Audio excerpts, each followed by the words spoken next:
So let's take a moment just to remember why we're here, our motivation, focusing on all sentient beings.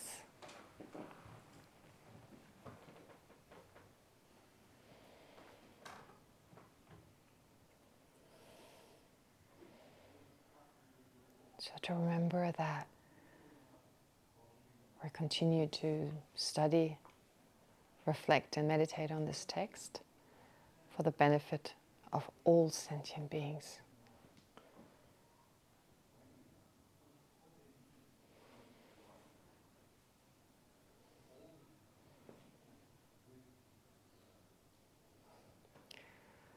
Okay. How was the discussion? Difficult? Good. All right, great. Does anyone know why wisdom is female and method, which includes love, compassion, generosity and so forth, why that is male? What's the reason? What could be the reason? Something to do with birth. Pardon? Something to do with giving birth. Yeah. Okay. Getting there, giving birth, but what's the reason still that the female, wisdom is considered to be female? Because actually compassion also gives birth to the bodhisattvas, gives birth to the Buddhas and bodhisattvas as well, actually. So compassion and so forth, they all give rise to Buddhas and bodhisattvas. Yes, Christine?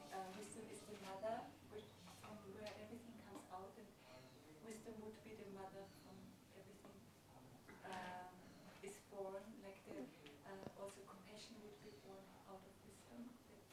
Compassion is also born out of wisdom. But then compassion, we don't need to say it's the father, we should say it's the son. Right?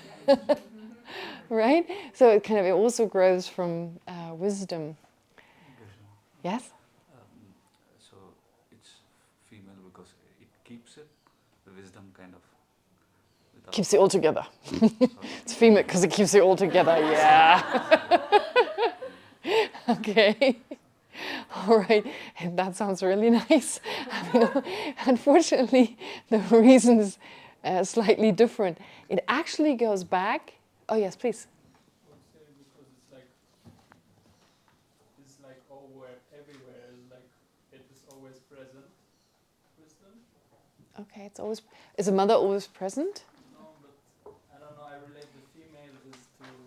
I don't know, I have this in my mind that the female is everywhere and the male is like the... I know in Christianity, I think there's a similar parable where they say, like, the universe is female, but the lightning, which is like the consciousness, is a male kind of principle, something like that. Okay. Oh, I didn't know that about Christianity. They point the mill also always as point A to B. Okay. So in lines it would form like straight lines, Okay. like a yantra, Mm-hmm. like this, and the female is like the flowing lines. Mm. So it's the curves, but I wouldn't know why it's wisdom. No. But the method sounds reasonable if it's A to B. Okay. Yes. You mean is like a space? You Yeah, mean the female exactly. is like feminine is like a space? Okay. All right. That all sounds really nice. I'm afraid the reason that is given may not be as satisfactory. Okay. Well, first, yes, Christine. Just one. Sure. Wisdom implies emptiness, which it shows emptiness. Emptiness is pervading everything. Okay, emptiness pervades everything. The mother pervades everything, and the father is kind of out of the picture. No, I'm just kidding.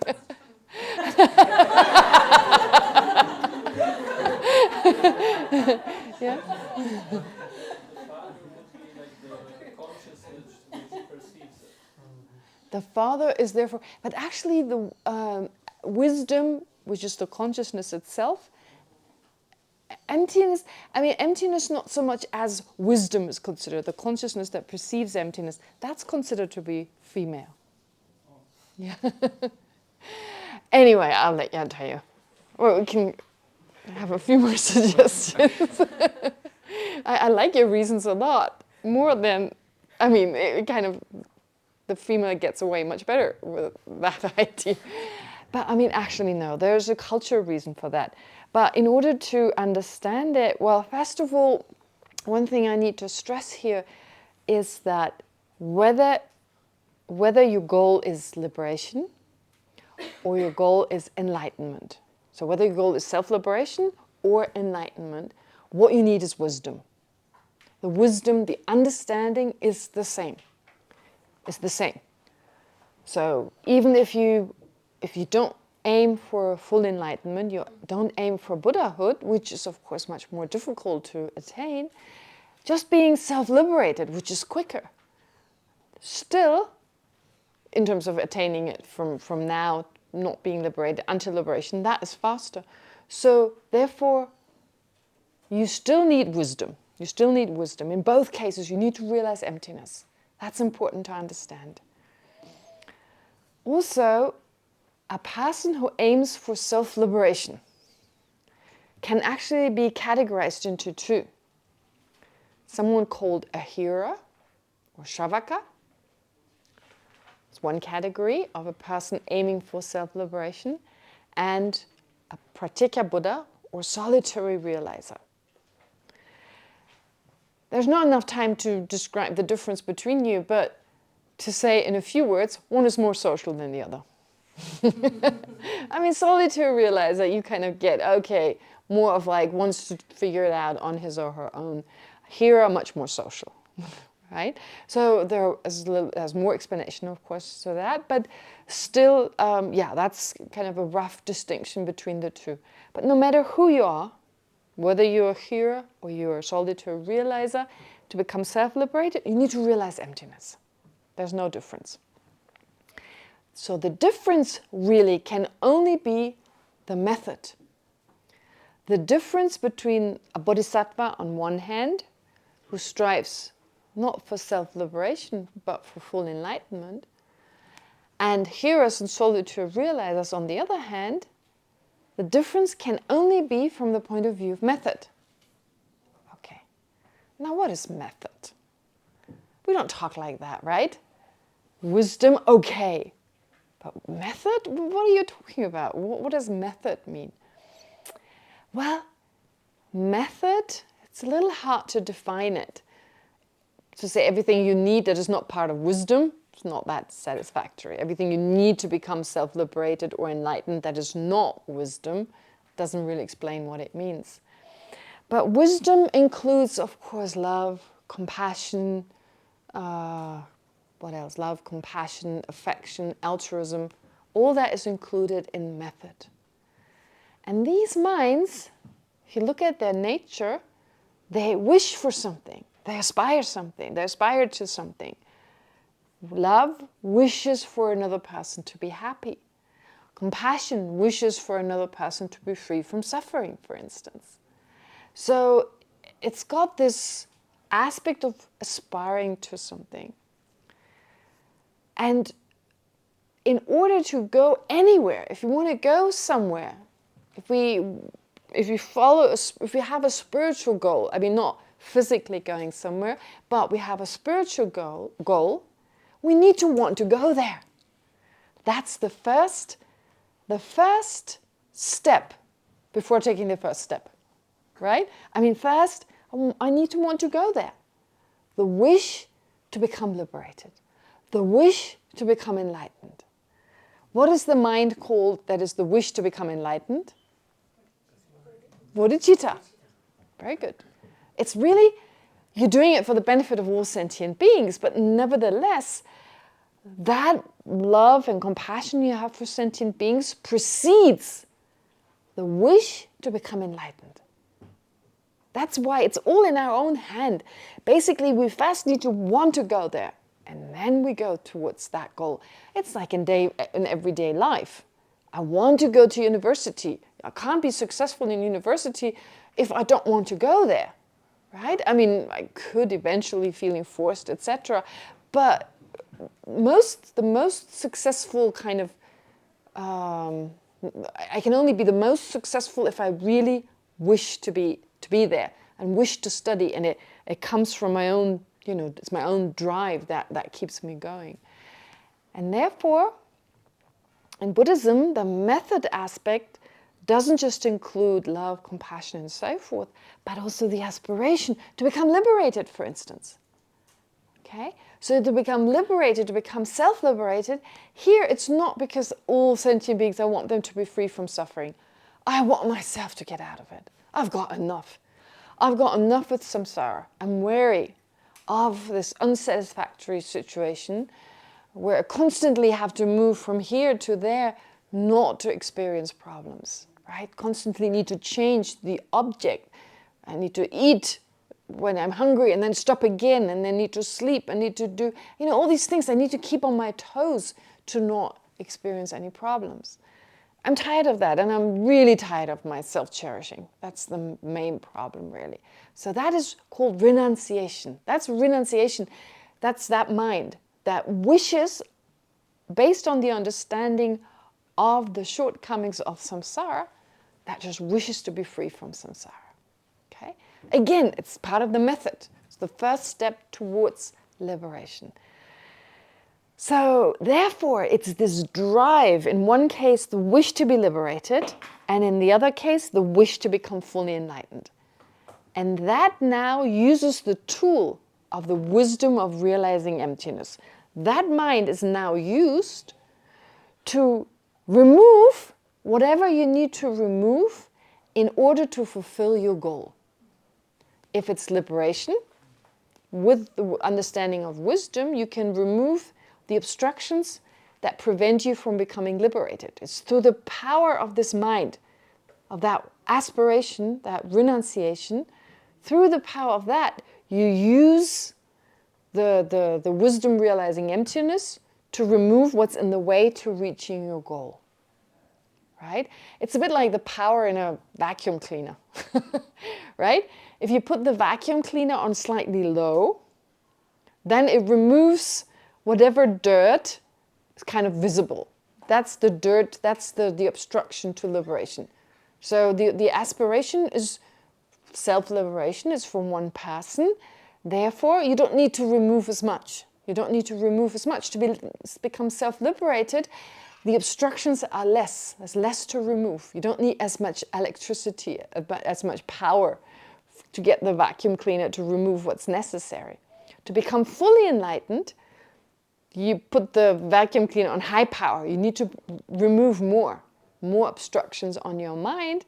And the wisdom is the vacuum cleaner that then removes whatever's in the way.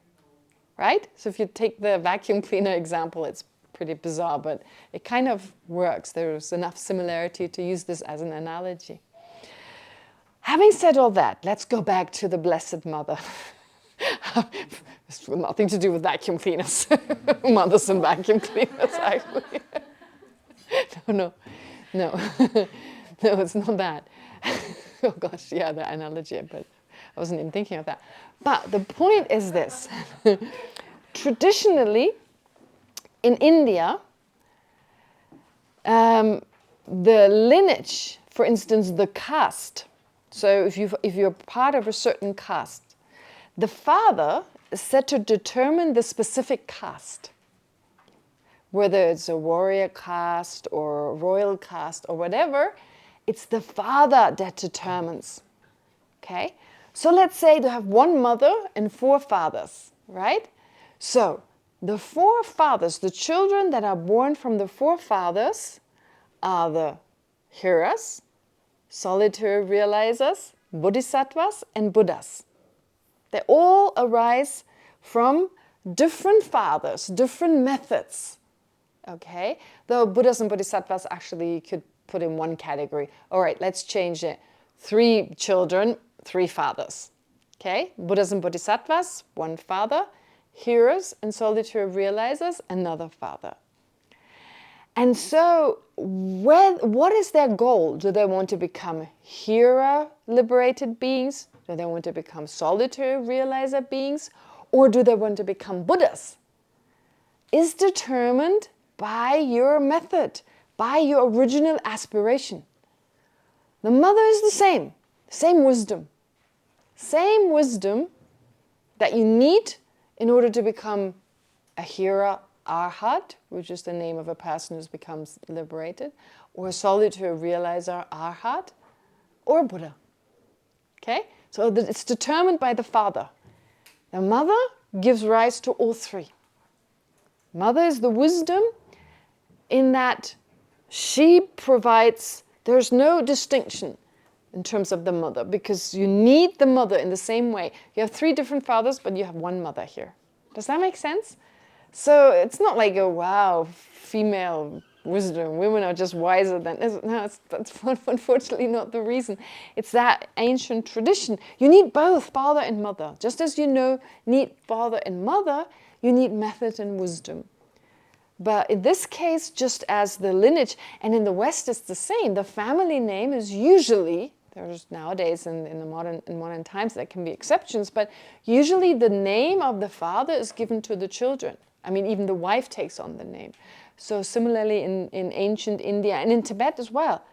In Tibet, though they don't have a caste system, in some Himalayan areas and even maybe in some areas of Tibet, there is possibly like some similitude of a caste system, but also in terms of like when a Tibetan and a Westerner get married, if the father is a Westerner, the child is considered to be a Westerner, and if the father is a Tibetan, the child is considered to be a Tibetan. Yes? But you know, in Judaism, yes. what will determine if you're a Jew yes. is the mother. Is the mother, exactly. So in Judaism, it should be the other way around. Wisdom is male, and method is female. Yeah, I was thinking of that, because in Judaism, it's just the other way around. Yeah, one of the rare traditions where the lineage comes from the mother. Yeah, thank you. Great. All right. Just that much. I haven't mentioned the Blessed Mother yet. And so now you know why wisdom is female. Okay. But now, okay, what makes a table a table? If there's no tableness, how do we know this is a table and not a chair? Right? That is an argument also of the lower schools, of the lower philosophical schools. And I find now when these questions come up, you're ready to hear a little bit about them. So I won't, for the time being, I won't read through this. And also, of course, Beate's question about how do mind and self relate, right? The question she asks. So how do the two relate? And that also relates to the schools, the different schools. So both of you, what's your name? James. So James, he had the second question, but Arta's question, so I'm really lazy now. I just take your questions now, make you debate. But it's great because your questions reflect your understanding, and already on the second day, you ask these deep questions. That's impressive. You've really given it some thought, and you're moving in the right direction, right? And you've discussed it, of course, as well. So that's wonderful. Now, according to the lower Buddhist philosophical systems, to start with James' question, the lower Buddhist philosophical schools, they would say, of course there's a tableness. Of course, exactly their argument. How do I know this is a chair and not a table, and vice versa? There must be a difference, because they would argue with the highest school, the Prasangika school being the highest school. So I spoke about 4 traditions. So to make it a little bit more complicated, since it's not complicated enough, you remember I said Vaibhashika, Sautantrika, Chittamatra, and Madhyamika. Madhyamika can be subdivided. The other ones can too, but it's not necessary for this particular topic to subdivide them. So let's just keep with the last school. The Madhyamika school can be subdivided into Svatantrika. Sounds almost like Sautantrika, but the R is in a different place, and it's Sva instead of... Do you mind to write it on the board? Thank you. Maybe just Vaibhashika, Svatantrika. Okay, great. and then divide the two. All right, so therefore, here, except for the Madhyamika Prasangika, the highest, all the other ones, Vaibhashika, Sautantrika, Chittamantra, and Svatantrika Madhyamika. So those four would all argue lack of inherent existence? Are you kidding me? That would mean when you see a horse and an elephant, or a chair and a table, you wouldn't know which one is which. Because there must be something coming from the side of the object to be able to distinguish. Yeah, we can accept they're labeled, okay, we call it this, we call it that, no problem. But we call it this, that, and the other because it is this, that, and the other. Okay. Now, this is great that they do that because they reflect our own view. You see, you learn about the Prasangika, but you may find yourself, in terms of the way you really think, you may find that you're actually, I remember when we studied the Vaibhashika, there were times when I thought, that makes sense, much more than Prasangika, right? Or Svatantrika for that matter, saying that you find something. Find something good, right? It's almost like someone pulls the rug underneath your feet if there's nothing to be found. It's like everything is possible because there's nothing. It feels that way, doesn't it? All right. Great, thank you. Oh, perfect, yes. Very good. Sutra. Yes, I just. Yeah, okay. That's not the same thing as Lam Rim, right? It's No. not the. No, it's not the Lamrim. It's not the Lamrim. I'm glad you're asking. I'll mention it later, what's the difference. No, these are just philosophical schools in terms of wisdom, in terms of what is the ultimate nature of phenomena. Okay, they just deal with that. So just from the wisdom aspect, great. The R, this is what's confusing, it's perfect, it's very good, it's very good. You can remember because the first one has got sutra, and sutra's got the way you spell sutra, it's the R comes after the T. With the sva, it's the other way, it's not the same way, the R comes after the second T. So this way you can remember, because they sound quite similar, if you want to remember. Okay, now, it's all about these schools moving deeper and deeper and deeper towards emptiness as we're trying to understand it according to the Prasangika. Now let's look at them. We can't go into all the details of all the philosophical schools, but we don't need to. Just from the point of view of what is the self, for instance. What is the self? How do phenomena exist? Okay. Now let's start with, and here I don't draw a distinction between Vaibhashika and Satantrika. I explain them together. It works. For this purpose, we don't need to distinguish between them. So what do they tell us about reality? About how phenomena exist? They do agree.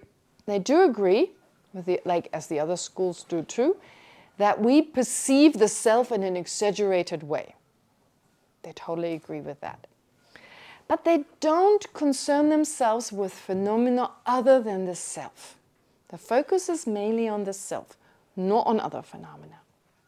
So, the Vaibhashika, the Satantrika, they deny a particular self. They don't deny inherent existence, but they deny something with regard to the self. So, first of all, for that purpose, we need the non-Buddhist schools of India. Very helpful. And before I explain that, I want to say one thing. Why did the Buddha come 2,600 years ago? Why did he appear then? Because it was the perfect time. India, the situation of India at that time was perfect. Because you had these incredible philosophers, these non-Buddhist systems who were interested in similar questions as Buddhism is interested in. What is suffering? What is its cause? Can it be removed? What is the method to do so? And of course, what is suffering? The self. Therefore, what is the self? Atma, the self. What is the self? what is it that goes from life to life? Not just what is it that suffers, but also what is it that continues on, that is reborn? Those questions were asked by these great philosophers, and they had amazing answers. And their minds, I mean, who asked these questions in the West, really? What is the self? We just assume there is a self, right? That's it. And it's enhanced, of course, or it's strengthened by ideas of Sigmund Freud's, for instance, the ego and the superego. True. Not just one self, there's the ego and the superego, right? So certain ideas, of course, that strengthen our sense of a self. And I talked about the century of the self that we're experiencing right now, or that we live in right now anyway. But in India, of course, also at the time, they did expound a self, a very specific self. So, of course, there were some distinctions between the different philosophers, but to summarize it, to summarize the sense of a self, or the way the self was set forth, it was set forth as an entity that was permanent. Why permanent? Because mind and body change, but something continuously goes on to the next life. So there seems to be something unchanging. Something like in Christianity, I don't know, in Judaism as well, the soul, right? Yeah. You also talk about the soul. So the soul that moves on. In Christianity, in Judaism, in Islam, I'm pretty sure, is it also in Islam? Right? It's probably also in Islam, I guess. So something like a soul that moves on, and that is permanent. There's no talk about it changing all the time. Therefore, a permanent self that can exist independent of mind and body, because it's that which separates to continue to the next life. So the mind of this life, we leave it behind. Our knowledge of this life, when we're reborn, we don't remember. Only in a few cases people remember their past lives. Most people don't remember. I certainly don't. I don't know about you. And if you ever did, probably just when you were very little, right? One of my nieces once said to me, when I was big, I had a pink hairbrush. And I was like, when was that? And her grandmother was like, oh, don't talk rubbish. And that was it. So, I was like, when I was big, I was like, I don't know, it could mean anything, but who knows? So the point is, when we're little, we remember, and a few years later I ask her, do you remember when you said, when I was big, I had it? She's like, no, I don't remember. So we forget. Therefore, our memory is left behind, or our minds, the states of mind from a previous life, they're gone. And so the idea, therefore, was that there's a self that goes from life to life, but mind and body are separate from it, because when you die, you separate from them anyway, so it exists independently. And therefore, it must also be unitary, as in like, it doesn't really have parts, because mind and body are not its parts. It can exist separate from it. So it doesn't have any parts. It's just this partless entity that temporarily comes together with a mind and a body and then separates from them again. Makes sense, doesn't it? If you believe in reincarnation, in Buddhism, the question always arises, what reincarnates if there's no self? It explains it much better, actually, that there's an Atman, there's a solid self, which in Buddhist terms is described as permanent, partless, and independent. There's a permanent, partless, independent self.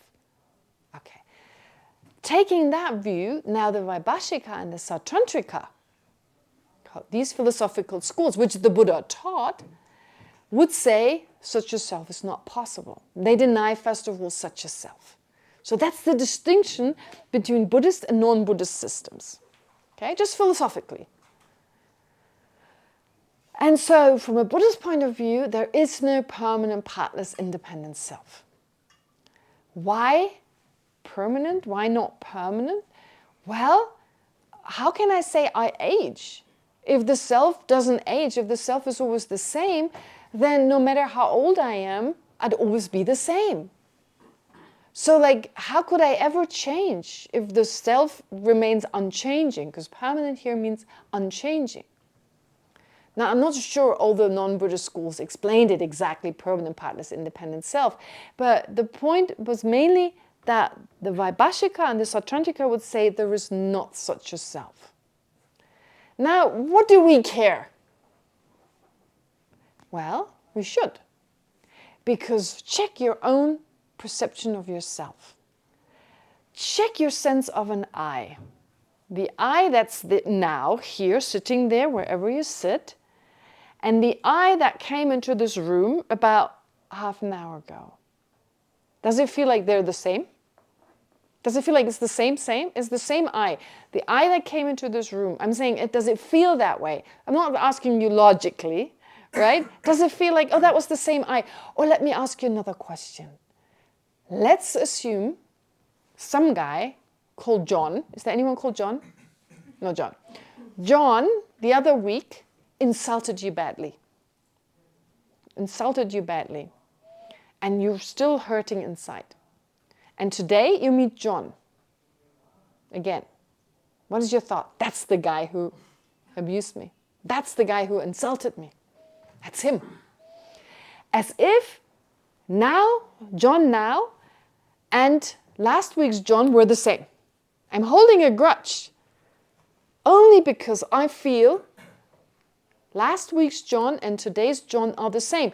If I had the sense changed, I would hold a grudge with last week's John, but not this week's John.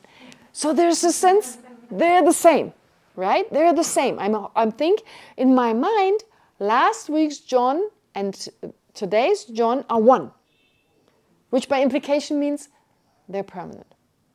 Also, I was hurt.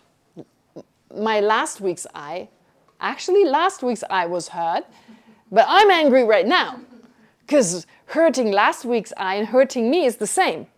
Hurting this present I is the same as hurting last week's I, which by implication there's no difference. Last week's I is the same as today's I, so permanent. And anywhere there's a sense of, in my case, for instance, I have a sense that the I that walked into this room half an hour ago is exactly the same now. It feels that way. Therefore, we hold on to a permanent I. We hold on to a permanent I. Right? It's nice to recognize our own wrong views, isn't it? We actually hold on to a permanent I. Holding a grudge, not being able to let go of some kind of resentment, is a typical sign of holding on to permanence. A permanent person over there who, because of what they've done in the past, right? Take your parents. If you've got a difficult time with your parents, of what they screwed up when you were 5, whoa, they're really permanent, your parents. Really permanent, right? Okay, so therefore, our sense of permanence, that is counteracted by understanding it's impossible to have a permanent I. And if the I were permanent, it would be partless, because why would it have impermanent parts such as mind and body? And it would also exist separate from them, because if mind and body are impermanent and the I was permanent, it would be like a pea in a jar. Right? Mind and body being like the jar and the peas like the self. Right? A pea in a jar. So holding on to such a self, we don't instinctively really feel there's a permanent, partless, independent self. Or innately, it's more of a philosophical view that may arise from our instinctive sense there's something separate there. Right? So we hold instinctively or innately onto a permanent self, but then the partless, and independent, we don't innately, really instinctively have that sense of an I. However, it's still helpful to negate, that is to understand the non-existence of such a permanent, partless, independent self. That's the first step. So the Vaibhashika and Sautrantika, they did negate that. Okay? So, if you meditate on that, you understand it, you reflect on it, you meditate on it, you can actually learn to let go of your sense that's the same guy who harmed me last week. That helps definitely in terms of holding on to resentment. Okay. And of course we have the sense, oh, that's the same mountain I saw when I was a kid. Or the same river for that matter. But the river is much more obvious. What's the same about this river? The water that's in there now, it's not the same water that was there long ago, and the sediments, the sand and so forth, all that has changed. Okay. Anyway, returning to the Vaibhashika and Sautrantika, they deny a permanent, partless, independent self. That is coarse selflessness, according to them. It's coarse. Because there's a subtler sense of a self we have that they also negate. That not just they negate, all Buddhists negate, in fact. Permanent, partless, independent self is negated by all Buddhist philosophers. But starting with the Vaibhashika and the Sautrantika, we introduce it from the point of view of those two schools. No permanent, partless, independent self. But now, and the wording gets even more complicated, not only is there no permanent, partless, independent self, there is also no self-sufficient, substantially existent self. Self-sufficient, again, has the connotation of independent, actually, and then substantially existent, as opposed to imputedly existent. So what would such a self look like?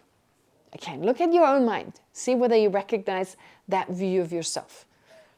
Okay, having let go of a permanent and independent self, totally independent of mind and body, well, don't we sometimes have a sense that although myself is dependent on mind and body are dependent on the self, isn't there nevertheless the sense that the self is like a controller? The self controls mind and body. Isn't it a sense? My I controls, right? And we talk along these lines. I say, I have to control my body. I have to control my diet. I have to control what I eat. I have to, subdue my mind. I have to control my mind or watch my mind and make sure it doesn't get out of control. Isn't there a sense that there's a separate I that although it's connected to mind and body, but it's totally, it's separate and it's like the controller, or is that which utilizes mind and body. That means self-sufficient in this context, right? So although it's not permanent, the self is not permanent, the self doesn't exist totally independent like a pea in a jar. There's definitely that connection. However, it feels as if it's in charge. It's the controller, right? Okay. Plus, substantially existent, which is sometimes explained as you can identify the self. If the self existed substantially, it would mean that you can identify the self without having to identify anything other than the self.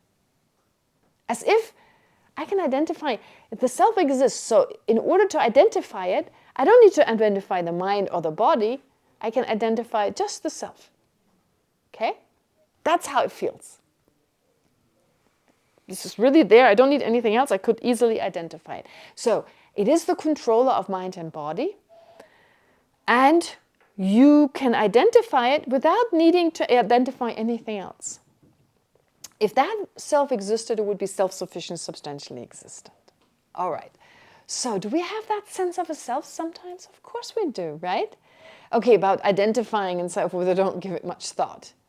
But if it existed the way it appears, that would be possible. To be able to identify it without having to identify anything else.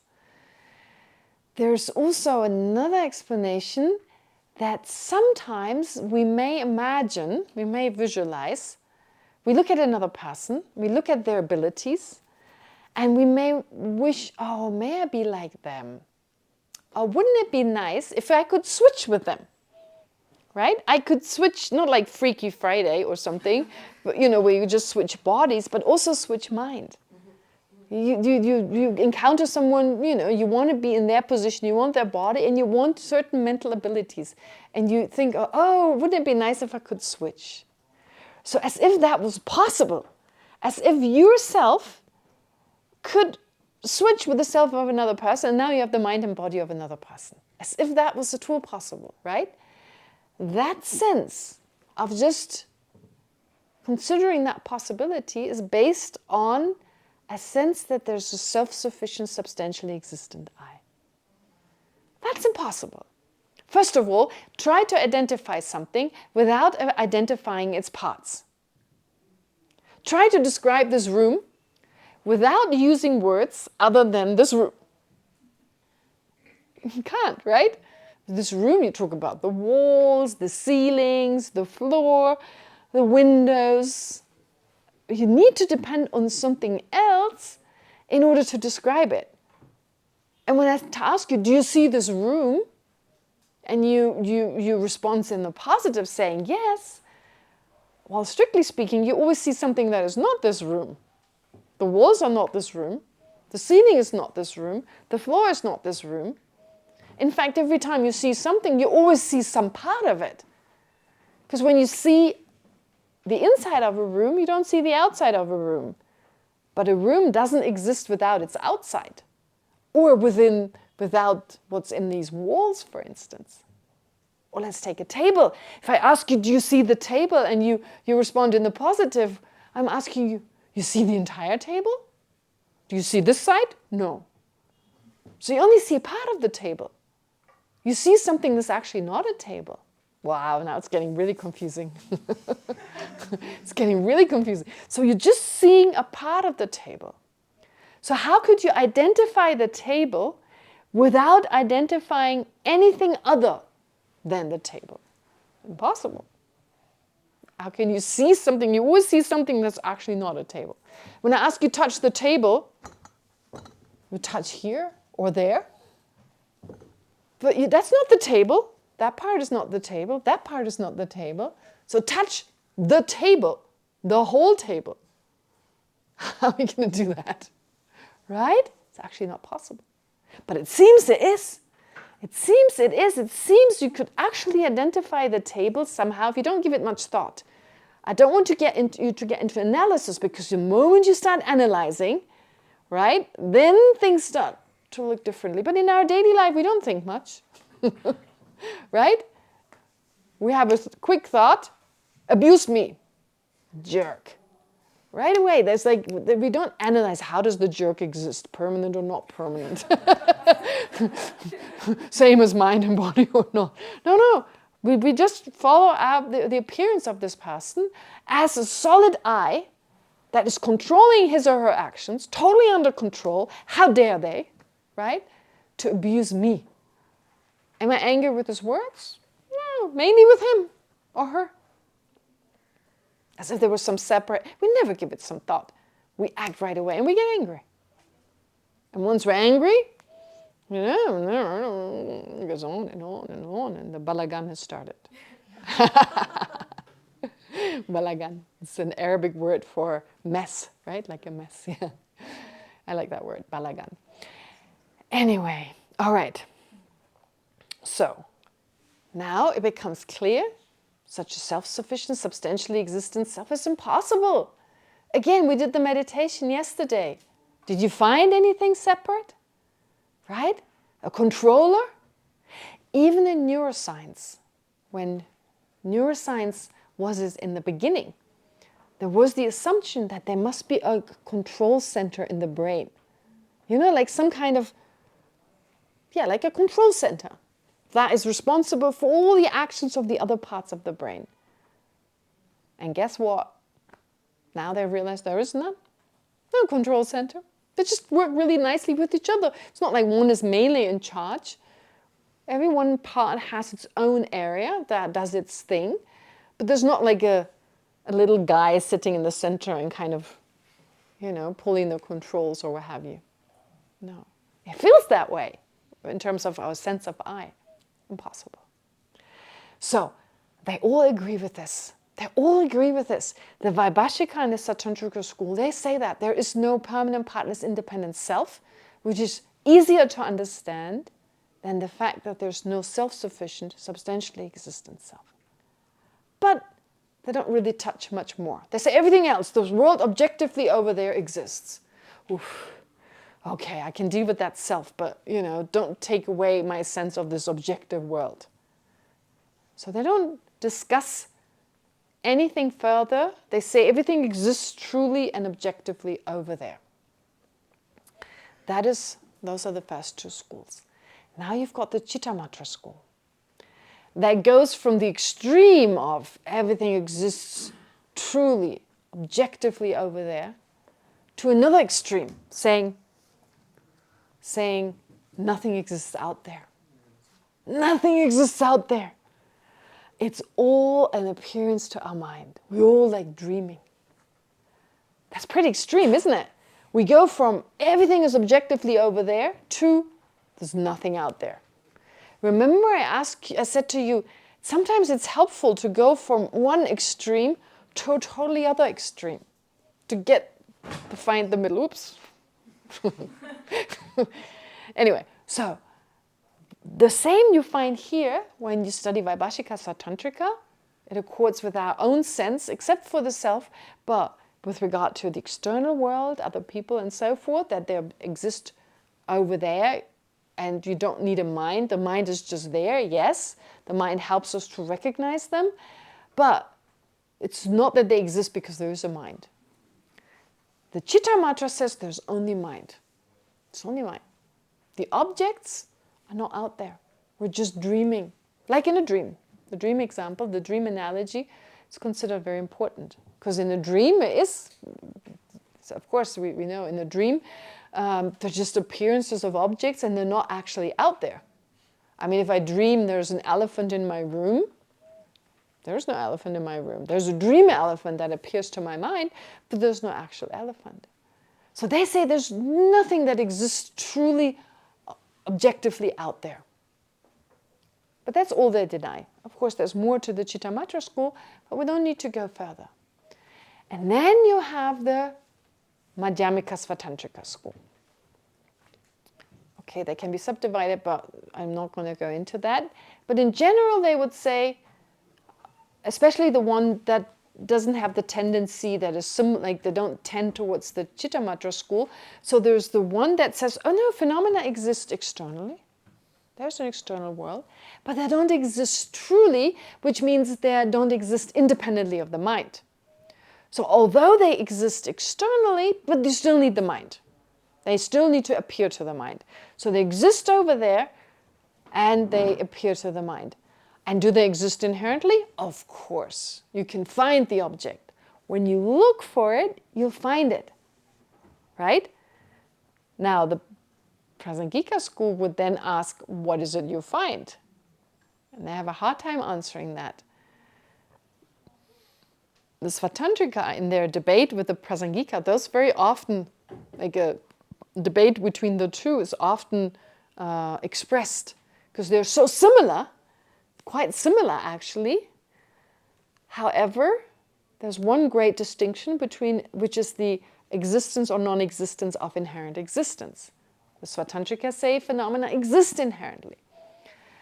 And of course, that means phenomena are findable under ultimate analysis. When you search for some tableness, you'll find it. The argument being, as James brought it up, he actually exactly asked about the Svatantrika school, their argument being that there must be some tableness because otherwise you wouldn't be able to see one table and then know that a table next to it is also a table. There must be something that they share, a type of tableness that helps you to identify both as tables. Now, and this question now takes me to Beate's question, what does the Svatantrika say about the person? What is it you find when you search for a personness, for that matter? There they have a clear answer. They don't have a clear answer when it comes to the tableness. What is that essence? They can't really pinpoint it. But with the person, it's easier. They say it's the mental consciousness. The mental consciousness, that is the person. So you can find a person. A person is findable. It's the mental consciousness. Right? That's what the Svatantrika says. And that seems about right on fast hearing that, because who a person is or not is determined mainly by his or her mental consciousness, right? The deep character. When we meet someone, for instance, of course, first the external appearance is important, but at some point, it no longer matters, right? If the person is a jerk, they can look like Mr. Universe or Miss Universe. We don't care. We don't consider them to be beautiful if they're just mean and spiteful, right? Therefore, it's the mental consciousness, the mental qualities, their kindness or lack thereof, depending on what their character is. It all has to do with the mental consciousness. And of course, the mental consciousness of all our consciousnesses is the one that controls, basically, right? What am I going to pay attention to? What am I most interested in? When I'm thinking too much about something else, I may not perceive what's going on around me, for instance. So it's really the one that controls everything else. And it seems it makes sense. That is the person. And about death, for instance, what is it that dies? What is death, actually? Death. What is death in Buddhism? It's not when you stop breathing. You're not dead yet when you stop breathing. When your heart stops to pump, you're not dead from a Buddhist point of view. The moment of death is the moment when your subtle consciousness leaves your body. That is the moment of death. The subtle consciousness, all the minds absorb into your subtlest mind at the center, at your heart, at the energy channel of your heart, or energy center, I should say, of your heart. And when it leaves the body, that's death. So what leaves? It's the mental consciousness. So it's not a permanent, partless, independent self, but it's the mental consciousness. So the Svatantrika seems to be right. Right? Tableness, James, he's totally happy with the tableness. Beate, I think, is pretty happy with the mental consciousness being the person, right? It kind of, I can live with that, okay? I mean, I'm saying that because I feel the same way, actually. In terms of my understanding, I mean, all this is so difficult. And already this idea of, I mean, the Svatantrika is still really hard, because saying that something only exists if it appears to a mind, we end up having a very difficult time explaining certain things. I'm almost tempted not to say it, because it leads to this, possibly to a huge discussion, but I'll say it anyway. If there's a tree in a forest and no one to see it, and it falls over, does it make a sound or not? What would the Svatantrika say? A tree somewhere in the forest, there's no one to see it, and it falls over, does it make a sound or not? Right? The Svatantrika would say, no, it doesn't make a sound. There's no consciousness to perceive it. Right? It's difficult, but then again, it isn't that difficult. Because there wouldn't be a tree. Think about it. Modern physics. A tree has colors. A tree has colors. There's no colorless tree. Is there a colorless tree? No. If you don't have color, you don't have shape. Colors are light waves that are interpreted by our eyes and our brain as colors. So if there's no consciousness to perceive what we perceive as a color in shapes, there can't be color in shapes. And if there's no color and shape, you don't have a tree, because there's no colorless, shapeless tree. Therefore, in answer to the question, when the tree falls over in a forest and there's no one to see it, does it make a sound? No, because there's no tree. Forget about the sound. There is no tree. And what is sound anyway? Sound are pressure waves. Pressure waves that are created by the source of the sound, and these pressure waves enter our ears. The eardrum vibrates, and that is translated by our brain into sound. So, what is sound? A sound can only exist if there's a mind to perceive it. Okay, so that is the philosophical answer to the question of the tree in the forest and so forth. Okay, so we answered that one. All right. But it feels hard. It feels difficult. We feel like there's no one in this room, so is this room gone now? Right? If there's no one in the room, so in my room right now, all my stuff is gone because there's no consciousness to perceive it. I hope there's no one in the room. We had a theft the other day, so I hope my lock is still intact, right? Okay. Now, having gone that far, I can't leave it at that. Now the Prasangika comes in, saying, no, sorry. I agree with the tree example. They agree with the tree example, absolutely. There's no issue with that. But that the mental consciousness of the person is the person, they don't agree with. Secondly, the tableness. The tableness.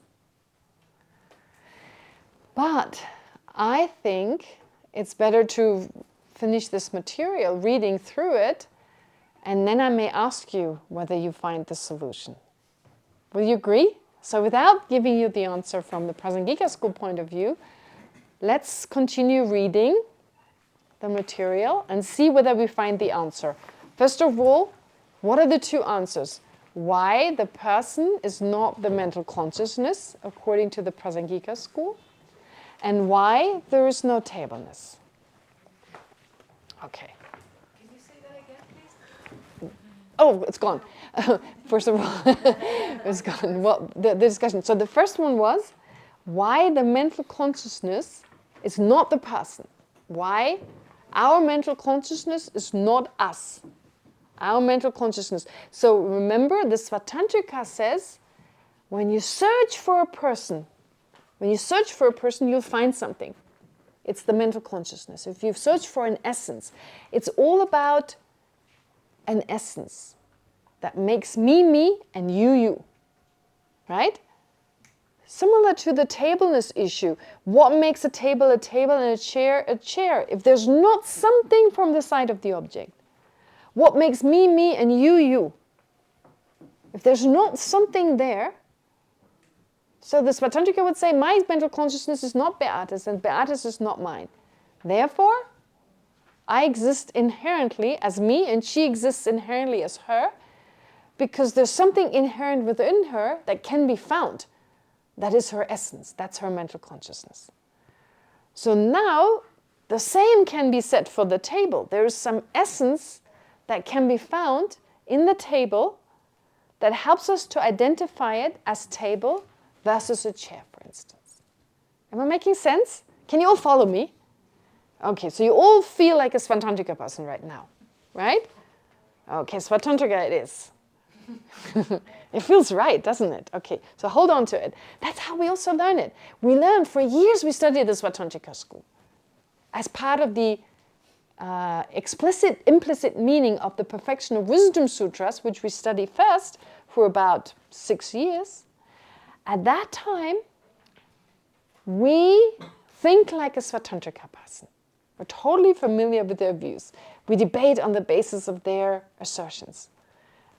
And then once we've done that, we move on to Prasangika.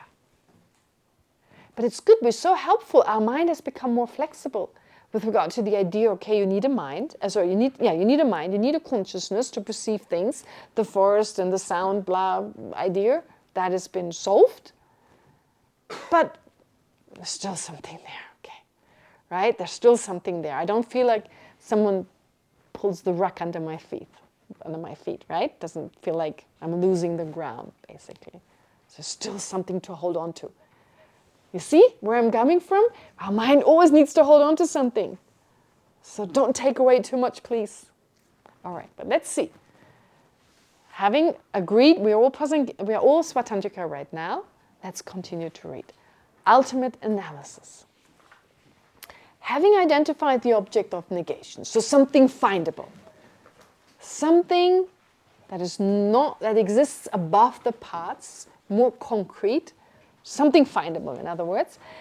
The next step is to investigate whether the object of negation actually exists, whether such a true and objective existence holds up to analysis. Taking the example of the table, I read it again because we need to go back to the tableness. we need to analyze whether there is an essentially existent table, a kind of tableness that could be found among the parts, the shape and color of the table. If it really existed, we should be able to find it. So James, we should be able to find it. It is important to understand that here we do not analyze whether the table exists, but how it exists. And we all agree it's a table. This is a table, we all agree. But how does it exist? However, since ordinarily we are unable to differentiate between the table that exists and the inherently existent table that does not exist, it may seem that we're actually analyzing the existence of the table itself. Does that make sense? No? No? Okay. Is there an existent table? That exists, right? Yes. Very good. But to us, is that an inherently existent table? Is that to us an inherently existent table that has some essence to us, to our mind? No, just don't think like a Prasangika person. Think like you ordinarily think. Yes, okay, we think that this, so to us, the table and the inherently existent table are the same, right? So when I'm starting to analyze the inherently existent table, when I start to negate it to this mind that perceives the table and the inherently existent table to be the same, it seems like I'm denying the table. Because to me they're the same, right? To my mind, to my ordinary mind. To my ordinary mind, James and an inherently existent James are the same. And if anyone were to tell me now, analyze the inherently existent James, that's the same as analyzing James, right? Because they're the same to me. So I'm actually now refuting, I feel like I'm refuting James. Because he's the inherently existent James. There's no other James. Okay, all right. Okay. The Buddhist scriptures describe numerous types of reasoning that logically refute the object of negation, this inherent existence, of course. If, for instance, a house, or a table for that matter, existed inherently and was able to constitute itself, sustain itself, being self-sustaining, right? Not depending on anything else, in other words, we would be able to see the house without having to depend on seeing anything that is not the house, right? If there was really this essence, so James, you should be able to see this tableness, right? You should be able to see, because your argument is, and please continue to think like a Svatantrika person, right? So I would say, James, you're saying that there must be a tableness because otherwise I couldn't differentiate between a table and a chair. Which would mean you see the tableness when you see the table. Because without the tableness, if you didn't have to see the tableness, then it doesn't matter whether it exists or not. It doesn't help you to distinguish it from a chair. So when you look at a table, you must be seeing the tableness. Does that make sense, James? Yes. And if we were to continue, if I were to see it from the view of a Svatantrika, then I guess the way I would, question then further. No, you're not allowed to debate. You're only allowed to answer. I'm kidding. No, I'm kidding. I'm kidding. Of course. We just switched. Okay. All right. No, but okay. But if we actually, I would challenge you, right? I would challenge you, and I would say, well, James, would you need to see the tableness or not? Because that's your main argument. In order to be able to know this is a table, I need a tableness. Does that mean you perceive the tableness? You perceive a quality within the tableness that is... Oh, you don't perceive the tableness. Can the tableness be perceived?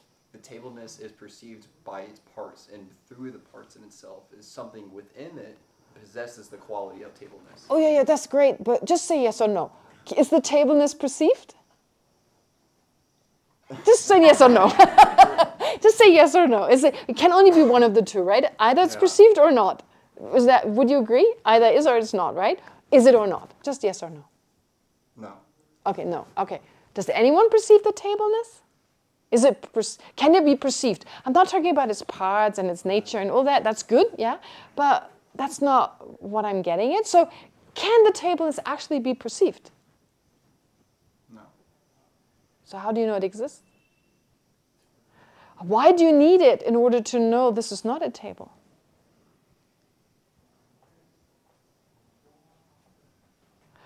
Chir, chir, chir, which means answer, answer, answer. It's difficult, right? Yeah. I mean, you don't. You don't, right? You No. don't. It's not there, right? No. It doesn't exist, right?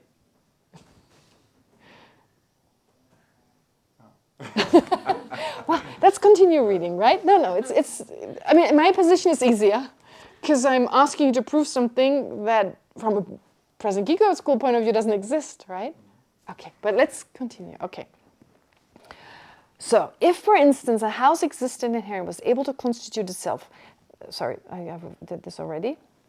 We always see, okay, however, in actuality, whenever we say we see a house, so we should be able to see the table, right? When we look at the table, forget about the tableness, but see the table. But in actuality, we always see something that's not the table, right? Would you agree? Do you see me? Do you see me? But okay, to be me, do I need a back? Am I a backless person? Spineless person? Or am I watch out. No. Do I have a back? Do I have a back? Do you see my back? So do you see me? Or do you see a part of me that's not me? Because my front is not me.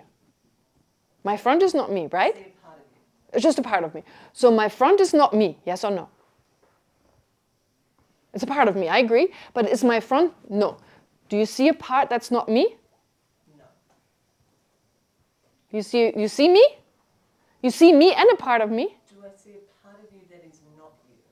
Yes. Is my front me? No. No. Do you see a part of me that's not me? Because my front is not me, you just said. You won't get out of that one. You see a part? Yes, good. See Okay. a part of you that is not Me. you. Me. Me. You see a part of me that's not me. So you don't see me. You only see a part of me that's not me. Oh, no one sees me? Okay, wow. No one sees me. You all see a part of me that's not me. I mean, I couldn't be here if I didn't have a heart, but none of us sees my heart. I hope you're not seeing that. That was scary, right?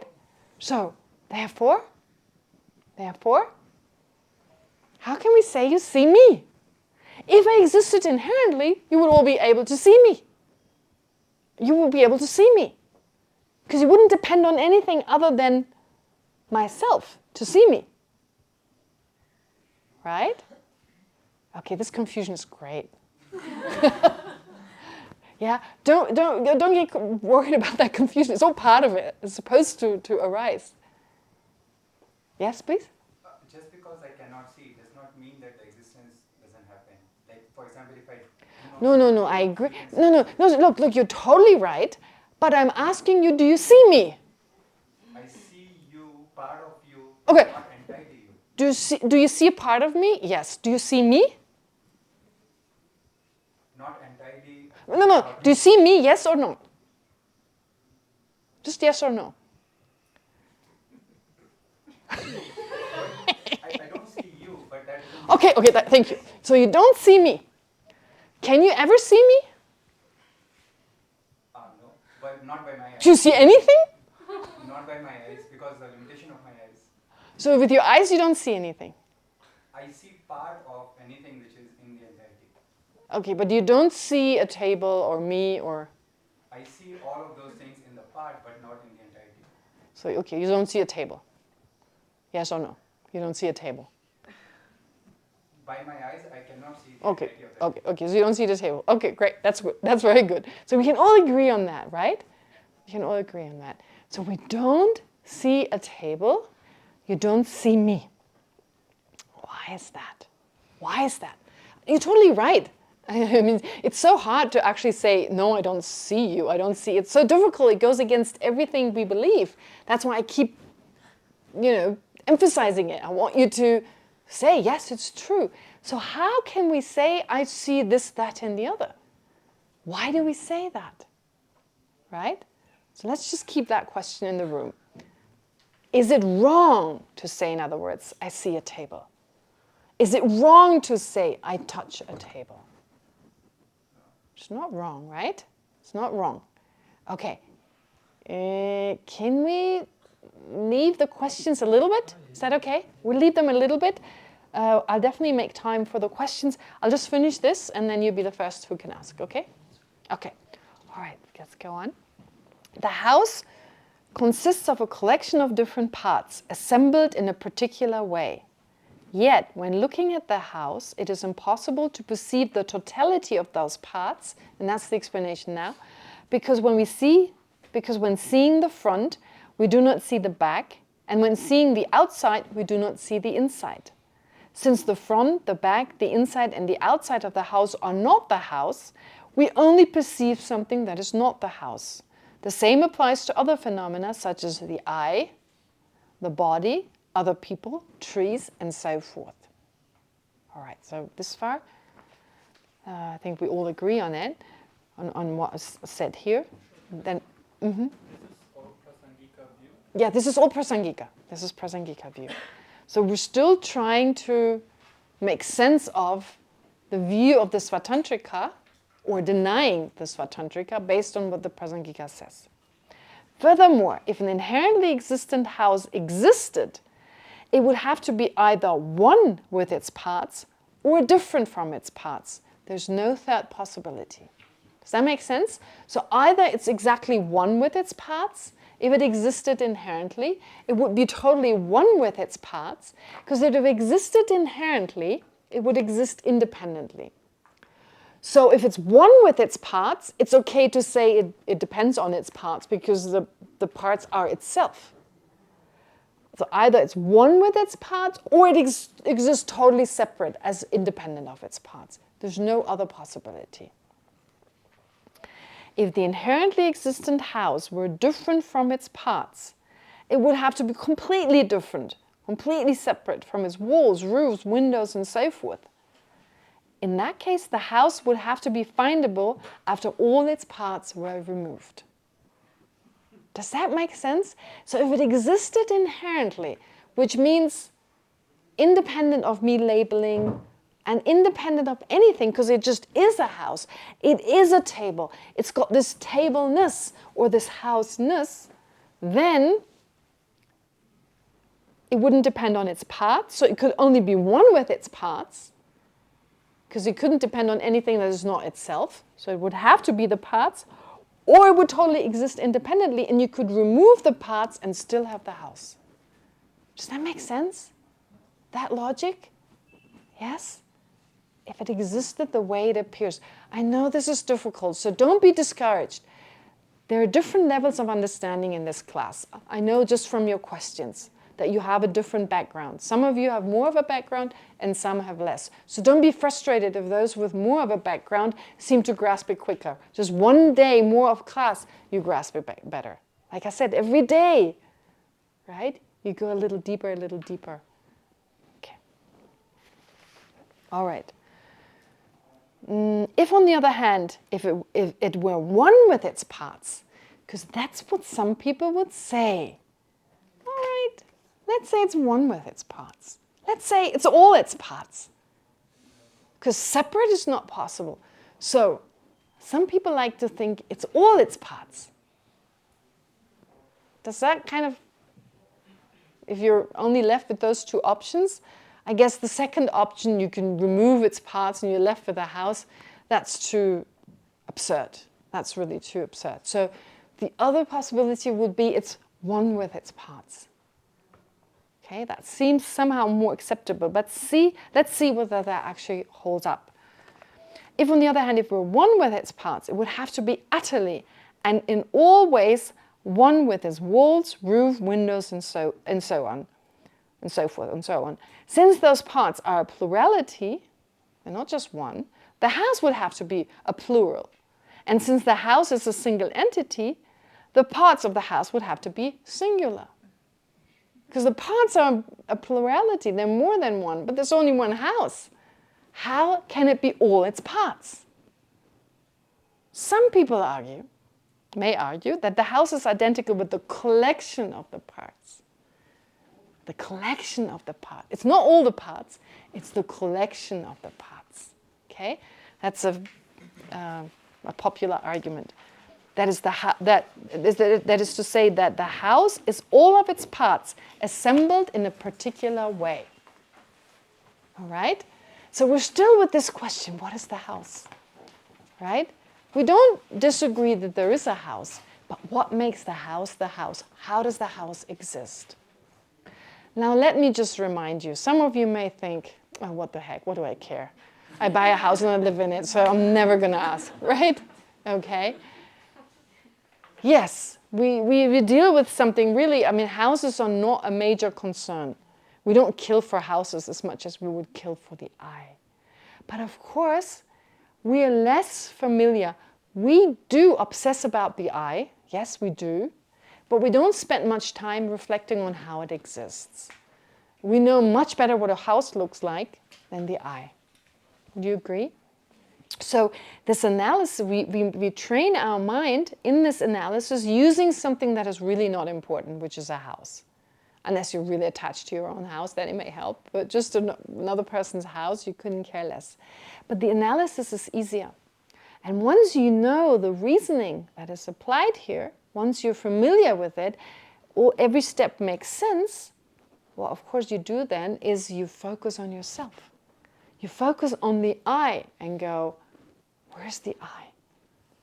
My whole life has been around I, me, and mine. Remember what I said in the first class? I'm a slave, basically. I mean, I'm unpaid, right? There's no I that hands me a dollar note for every action I perform. No. I'm a slave of this I.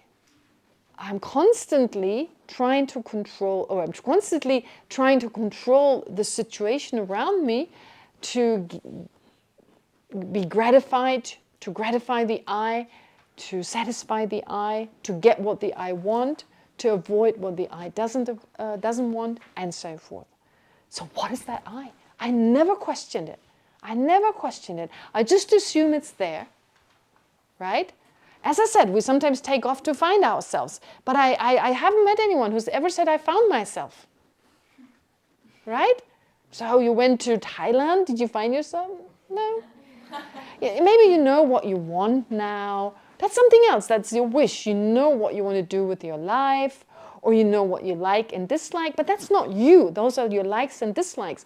Those are your goals. But I still have to meet a person who says, oh yeah, I saw the eye very clearly. Right? Okay, so therefore all this reasoning, which seems pretty absurd, actually we need to apply it to the eye, because we're so controlled and we're so attached to the eye and that which is mine. And in particular, when it comes to the 8 worldly dharmas, we're attached to experiencing pleasure, of gaining things, of having a good reputation, and of being praised. We're attached to being praised. We're attached to avoiding loss, avoiding displeasure. And we're attached to avoiding criticism and avoiding a bad reputation. Right? We don't like to lose. We don't like to lose. Everyone gets annoyed when yesterday if I changed money I could have gotten double then. And today I didn't go. We all feel like we don't want to lose, right? We lose money. Someone steals our money. We don't want to lose. We don't need to discuss pleasure and displeasure. We like pleasant experiences, yes. We don't want to be criticized. We don't want other people to point out all our faults, to present them like saying, oh, this is, you've done wrong, this, or criticize our work and so forth. And we want to be liked. Okay? And our life revolves around those 8. Gaining the first 4 or achieving the first 4 and avoiding the last 4. Okay? Our whole life, we're busy with that.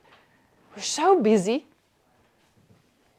Right? Can you think of a time when you were not concerned with any of those? Probably not. So we don't have time for spiritual practice because we're so busy with these 8. And of course we experience a lot of disappointment, a lot of suffering and so forth. So it's totally worth it. We want to be happy to look into that self, that sense of self that controls our life. And that's why we deal with houses for the time being. Okay, all right. So we were with the collection of the parts. However, then, if it's the collection of the parts, it would make sense to talk of the, then it would not make sense to talk of the door of the house, for instance, since that implies there's something, that is to say the house, that possesses the door and is thus different from it. When we say the house is the collection of the part, how can we say the door of the house? Because that implies, again, something different. That's one argument. Nor would it make sense to say that the house is neglected when only its exterior is run down. Because for the house to be in need of repair, the collection of its parts, that is, all of its parts, would have to be in need of repair, even though the interior has just been renovated. Right? So all of it's the collection of its parts. Whatever you say about the house, it would have to concern the collection of the house.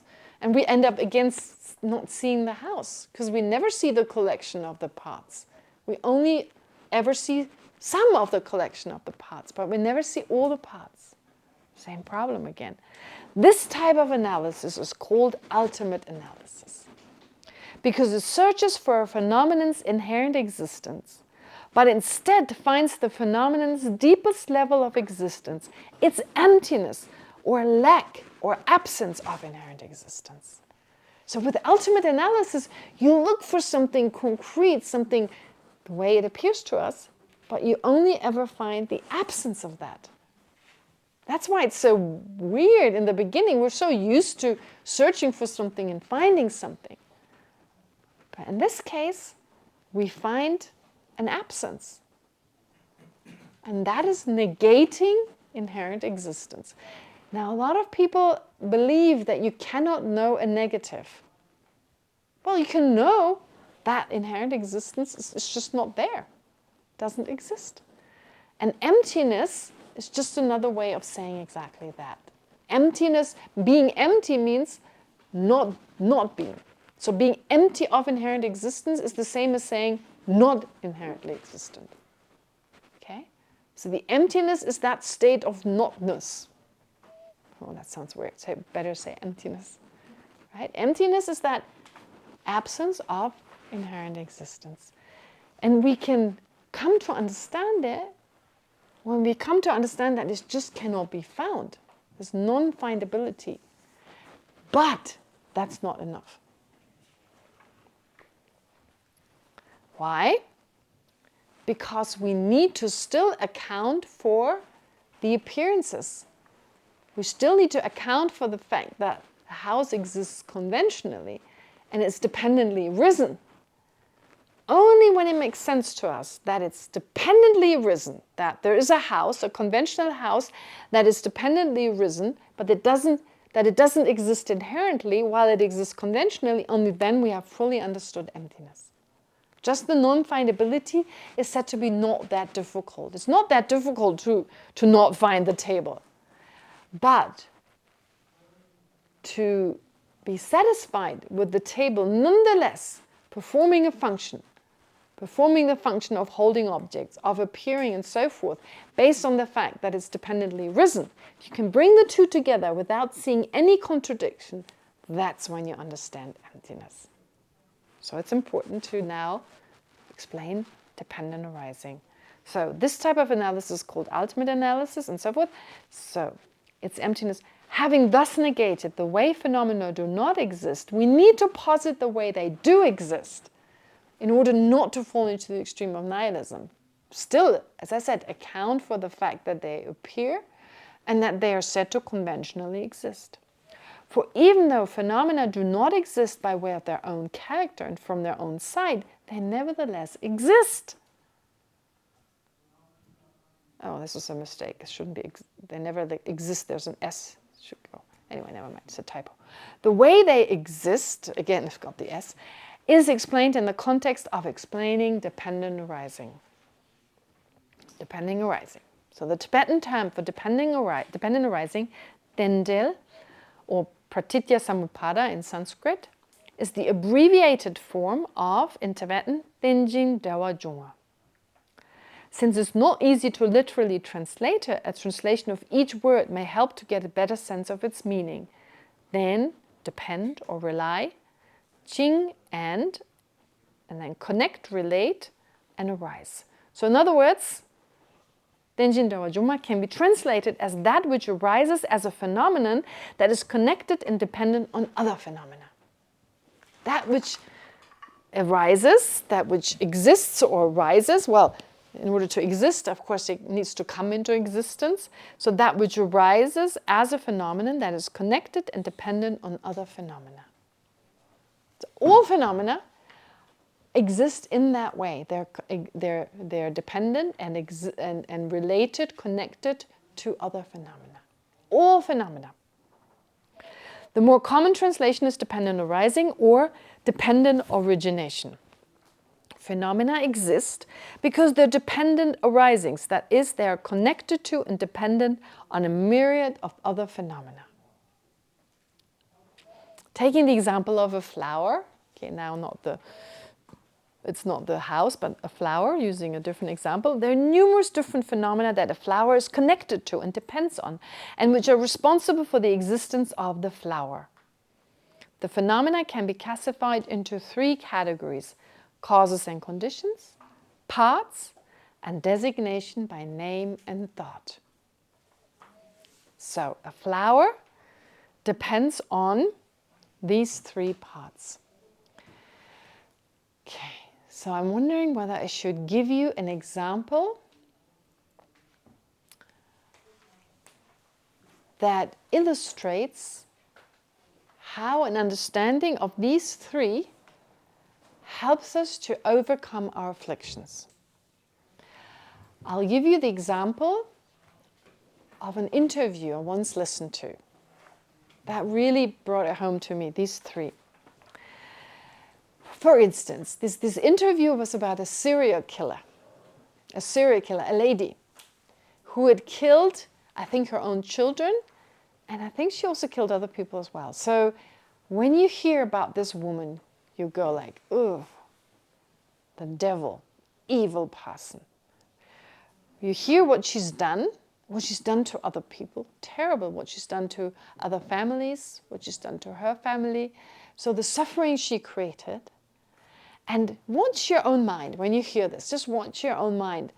Like when you hear about these terrible acts, there's a sense of resentment, right? An evil person.